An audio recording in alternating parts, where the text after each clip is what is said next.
Mr. Rohit.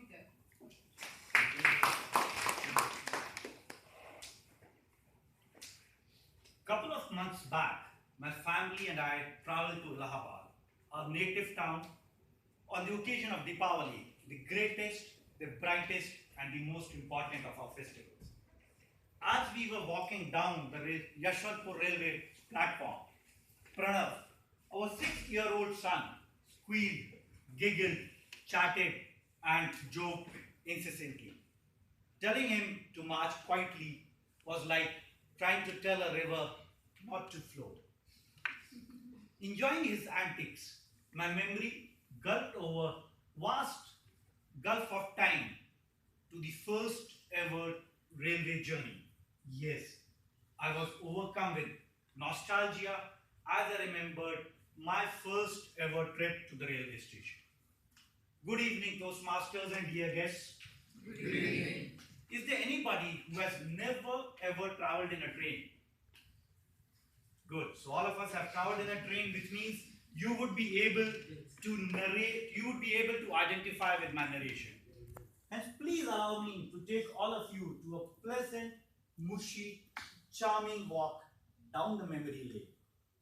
I was bubbling with pleasurable suspense and unsuppressed, uncensored excitement as we reached the Allahabad railway station. Even the December evening chill and the fog engulfing the entire city could not dampen my enthusiasm. As a family entered the arched gateways of the Allahabad railway station, few porters wearing the trademark red kurta and the golden arm badge, as dramatically depicted in the Amitabh Bachchan starrer Coolie, walked briskly past us with heavy suitcases balanced precariously on their heads. My papa hired one of them, ignoring my mummy's horrific shrieks at the obscenely high rate he was charging. Soon we were marching behind the porter, who, along with the heavy suitcases, was walking as fast as I would walk past a haunted house towards the overhead bridge, egging us to keep pace. My mummy was almost running. She had a huge bag on her left shoulder, which had her dinner.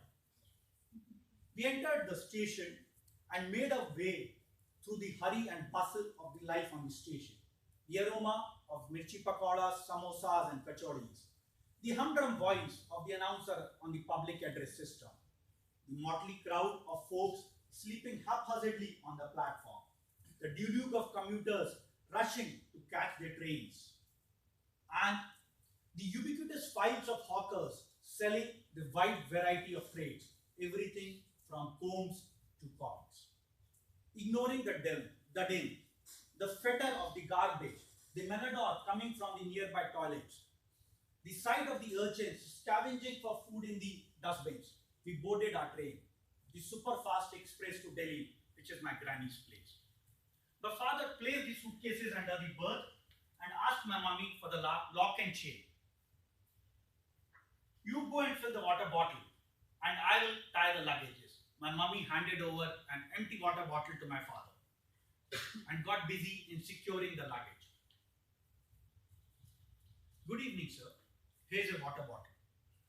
The polite voice of the coach attendant forced me to step down from a cloud of reverie, and I looked around, admiring the spacious, comfortable, and clean AC bogie, the charging points, the bedding, the privacy offered by the curtains, and the neatness and the orderliness. But it had one blemish. The tinted glass of the windows hampered the views and the scenery outside. Traveling in an AC bogie is no joy at all, I thought.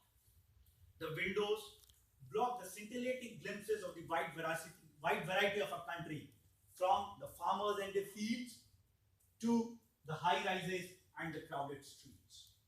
It does not allow any sound to come in, not even the sound of chai, garam chai.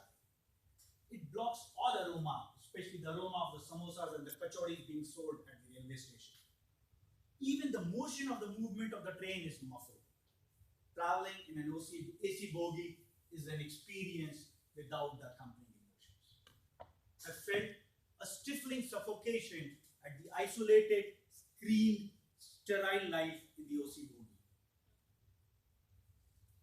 Traveling in an AC bogie is so comfortable as compared to the sleeper coach.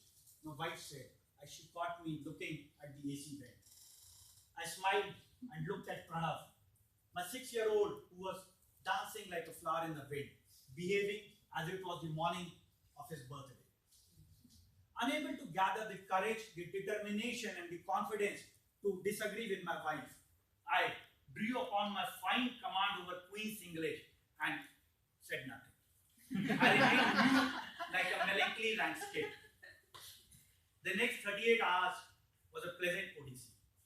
For my wife and Pranav, it was a train journey.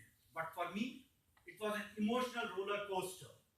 A time machine which took me back by 38 years to the same station where I had first sat in a train. Time. Time is the greatest gallivanter. But it is also an experienced, expert, skilled thief. It has robbed me of the innocence, the mischievousness, and the softness of my childhood. But yet, even after 38 years, time has not been able to steal the wonderful memories that I have of my first train travel. Over to you.